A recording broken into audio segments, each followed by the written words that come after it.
Terrell Thomas, TheseUrbanTimes. We're sitting down today, and this gentleman had decided to pull up a chair and share some of his experience in this music world. And he has a lot of great, dope things going on. So it's only right while he's in town in Atlanta that we sit down and speak with him. Stephen Malcolm, how you feel today, good sir? Yo, I feel good, you know what I'm saying? Atlanta's giving me that good weather, you know what I'm saying? I'm from the Midwest, so it's a little chilly. I'm overdressed, so shout out to Atlanta, man. I'm feeling good. Now, you come here, as you mentioned, from the Midwest, Grand Rapids, Michigan. Yeah. For folks who know about Michigan, of course, it's a lot of great music that's conducted in that state. Whether you're talking about Grand Rapids, whether you're talking about Detroit, Yeah. I know a lot of great musicians that have come out of Flint as well. So, what's in the water up there? You know, like what is it in the air that's producing such great creatives? Man, listen, talking about Flint and water is a little weird. There is something in the water, you know what I mean? Yeah, there really is, bro. Like, there's mad talent out of the mitten, bro. I don't know what it is. I think we just creatives, man, and it's lyrics. Lyrics come from the Midwest, man. So shout out to the Midwest, man. It's definitely in the water. Yeah. Now your sound is a bit different than what we're used to hearing. When you hear music these days, and I don't want to discredit any of our artists because I believe that creators have the opportunity, the space to speak on and highlight whatever they want to. Yep. But it does seem like your music has a lot more substance, Yeah. very faith-based. Yeah. And you're addressing things in music that I don't think are really addressed a lot right now. So I commend you and respect you for that. It's pretty much like faith-based hip-hop. Yeah. Talk to me about your sound and what motivated you or drove you to actually decide to produce and create this type of music. Yeah, man, honestly, Jesus, that as cliche as that may sound, I didn't grow up in church, and I think there's a blessing that came with that. I found Christ at a hip-hop church back in Grand Rapids, which is crazy because I ain't never heard of no hip-hop church. How does hip-hop and Jesus go like this for real when it comes to music specifically? But outside of that, just the faith. And I just walked into a place that I found young black and brown people that look like me, dress like me, but their music is worshiping the Lord. And so that radically changed my life. A little bit about my story. I grew up fatherless, and so I've always just been in search of that purpose, that identity as a young man. And so I found it in the Lord. And the Lord was just like, hey, yo, won't you do some music? And I did. And so my faith is my foundation, and inspiration is what I do, bro. There's too much darkness in this world. And there's too much cap. And in this, the blessing that I have is every single word is real and dear to my heart. So it's lit. I love it. Your sound is very unique. So when you decided to come out with a hip-hop or faith-based hip-hop rather, was it something that you received backlash from your city, from your friends and family? Yeah, not at all, man. Not at all, because I feel like when you're giving people inspiration, what's the hate on? You know what I mean? And like that whole saying, the local, community not supporting me, the local people are hating on me. I never got that, because just like, what you gonna hate on? All I'm talking about is stuff that will inspire. So honestly though, like a couple of my homies, they kind of thought it was a little weird and off-putting. They thought it was something that was gonna die off. They thought it was something like, I was just in a little Christian phase and then we'll come back. But no, we're sticking to the guns, man.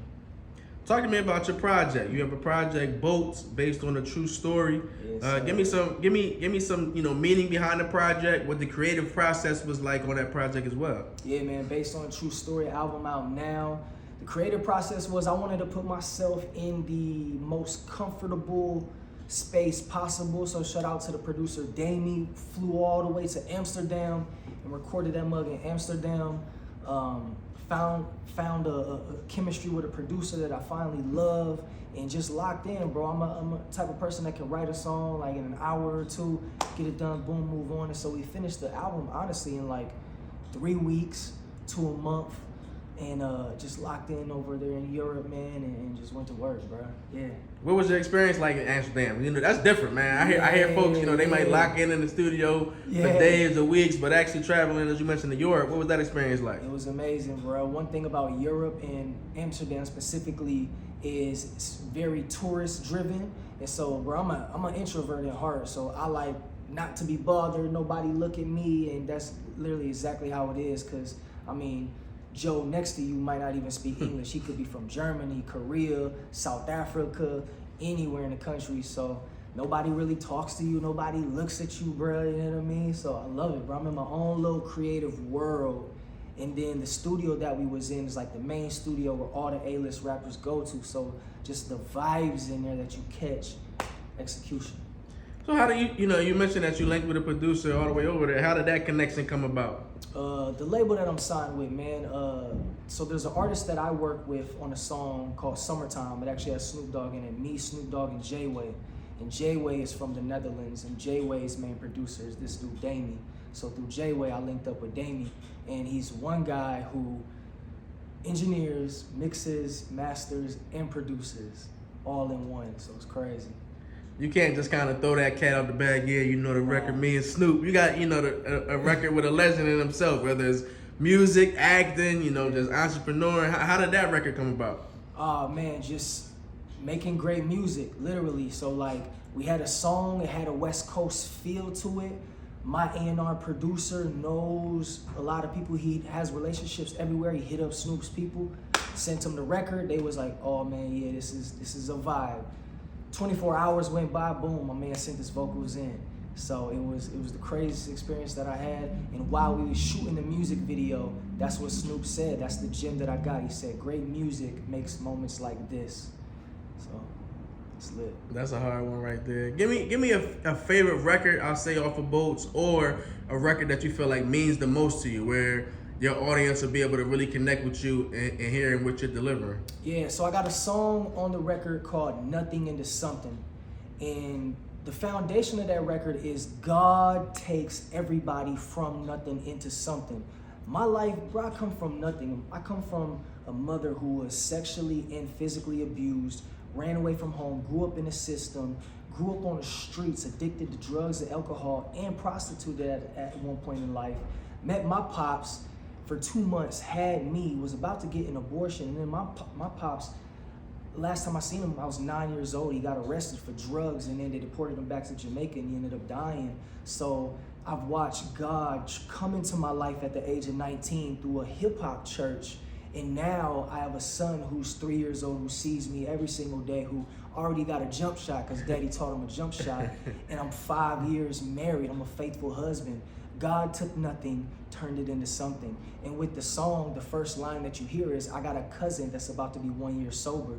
I grew up with my little cousin, and I watched him fall into an alcohol addiction bad to where he left his 3 kids wherever. And now he got clean, he's sober, and now he's a full-time daddy and is sober, all for the glory of God. And so I've watched and seen and witnessed God take nothing and turn it into something, and he can do that and has done it in everybody's life. So that record, man, is special. Yeah. You've mentioned a few times a hip-hop church, so I want to give you a moment to kind of just elaborate that on that. And that's something different. I've never heard of a hip-hop church before, so I think that's something that would draw me in and draw others that are younger like ourselves who do want, they want to find God, they have a relationship with God, but feel like they can't connect to certain things, whether it's the pastor of the church or the congregation. So give me a little more information about this hip-hop church. Yeah, so like I said, man, and I had the same type of thing. Like, I walked into the church and they was like, take your hat off, pull up your pants. I'm gonna walk out the door is what I'm gonna do. But I walked into this place, and like I said, there's young black and brown people that look like me, talk like me, dress like me. And my mans is up on stage rocking, and it's hard. And then my mans is on stage crunk dancing, looking just like tie-dyes, like moving like I ain't never seen before in person. And he gets off stage, and keep in mind, he's a young 17-year-old black kid with dreads. And I'm like, yo, that was crazy, bro. He's just like, yo, glory to God. And I ain't never seen nothing like that. The pastor comes with the fitted hat cocked to the, you know what I'm saying? He used to be a general vice lord back in the day who used to shoot around Grand Rapids, and now he's saving souls in Grand Rapids. Just the passion that he talks with and carry, you could tell he was a gang leader, and now just turned Christian and has Soldiers for Christ in the streets of Grand Rapids now. And just, yeah, man, it just the vibes, man. And then he literally had a grant. He got a grant and built a studio in the church for us. So we taught high school kids how to record and write music. That's hard. So then I started living at the church and recording myself.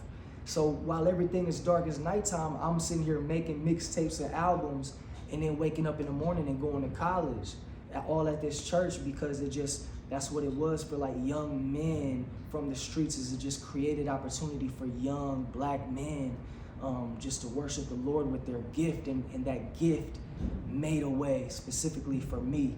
I started leading worship at the church after a year of just going, and yeah, man, and then just dove into the music, bro, and just watched God grow it, man. It's just a real place with some real people, man. Where do you feel like your sound is going to take you as far as the music industry is concerned? I'm hearing so many great things. I've had a chance to listen to most of the project, but I have not finished it yet. But I'm impressed with what you have going on. I don't want to put you in a box and say, your music is like this person or that person. I think outside of yourself, though, the only person I'll say that I've heard doing gospel or Christian hip hop with a flair and some dopeness to it is Lecrae. You know what I'm saying? So I would say like you two gentlemen are really holding down that lane. Where do you feel like your sound's going to take you professionally? Man, at the end of the day, the sound will go as far as God wants it to reach, and I respect that. I'll be, content with that. But bro, I'm the type, like, I come from an athletic background, so I'm a competitor. So it's just like my goals and my aspirations are through the roof. And so, I feel called to spread the gospel to everybody and all through this world. And I've been around the world doing it. And so that just gave me the green light to show me that, God wants me to take this thing everywhere and all over, man. So that's what I'm doing, bro. The sound will touch everybody's ear, and everybody who needs to hear it will hear it. So you mentioned to us already, that you're a father, that you're a husband. I respect that wholeheartedly. Fatherhood is something that is extremely big to me in the world. And I don't think a lot of young black men, young people, I'll say in general, I don't want to just say young black men, but young black men don't get the respect and, honor that a lot. As you mentioned, your dad wasn't around. A lot of our fathers may have not been around in our younger years, but folks are taking a stand to make sure, that we're in our kids' lives. So how has fatherhood impacted your sound and impacted your career? Man, it changed the game, dog. Like, it makes everything a little more real. You know what I mean? It makes everything a little more real, a little more authentic. And it makes me realize I can't waste no more time. Yeah. I respect the hell out of that. What's next for you, sir? I mean, you're here in the A, you're going to be moving around. Yes, sir, man. What's next for me is getting off that island, bro, that you see me in on boats, bro. You know what I mean? Anybody check out the trailer, and it's a conceptual album about a person who, I've always been a dream chaser, somebody that's chasing, and that sacrifices time, bro. Time away from family, time away from the loved ones. And so I've been on this island, bro, where it's just busy, go, Stephen, Malcolm, that it's left me with what you hear on the album. I'm not gonna give it away. Go check out the album, but that's just what came out of that. So it's time to get off that island, bro. It's time to reach and feel and be with the people, be outside, and just allow more collaborations, bro. Like Stephen Malcolm, because I'm an introvert at heart. I was just hanging with somebody this morning. It's just like we're introverts in an extrovert world. So it's time for Stephen to step out that box, get uncomfortable, grow, get outside, and collaborate, man. That's what's next. If you had the opportunity, I'll say, to collaborate with 3 dream artists, they could be living, they could be have passed on to the next life. Yeah. Who would those 3 artists be that you would love to work with? Definitely, the first one would be Lil Wayne. He's my biggest hip hop inspiration. I would say Damian Marley be a dream, because my Jamaican background, I've always wanted to work with a That's Marley. hard. It could be Damian, Skip, man, YG Marley right now is killing it, but a Marley. And then the third one, I have to be Big Sean, you know what I'm saying? Coming from the mitten, a Malcolm and Big Sean record would just go crazy. You know what I mean? So those would be my 3. That's my big 3.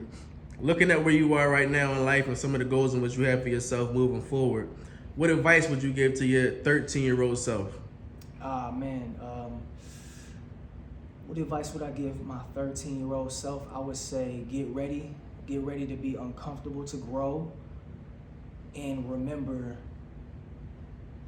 to be as great at business as you are as a creative. Before I let you go, man, I also want to know, we're moving into the spring and the summertime. So this is where things get real fancy, real nifty in the music world and the entertainment world. What do you see for yourself in the next 6 months? Man, greatness, bro. Being outside. I just want to be outside. I want to be fully active and just on go, bro. You know what I mean? On go. On go, let's go. So I want to be, man. Level up season. Let our audience know how they can follow you via social media. Let them know where they can stream your music, how they can check out your videos. I mean, your stream's going crazy, your YouTube is going crazy. So let our audience know how they can support and catch what you got going on. Yes, sir. What's good? It's your boy Stephen Malcolm, and catch me on social media. Stephen Malcolm everywhere. It's the name my mama gave me, so it's the name that I'm running with. You know what I mean? So Stephen Malcolm, hit me up, follow me, tap in. Let me inspire you. Yeah. Terrell Thomas, These Urban Times, once again sitting down with Grand Rapids' own Stephen Malcolm. Stay tuned. We'll have a lot more from this gentleman coming up this year, and it'll be interesting to see where his journey goes. We'll be rocking with you, good sir.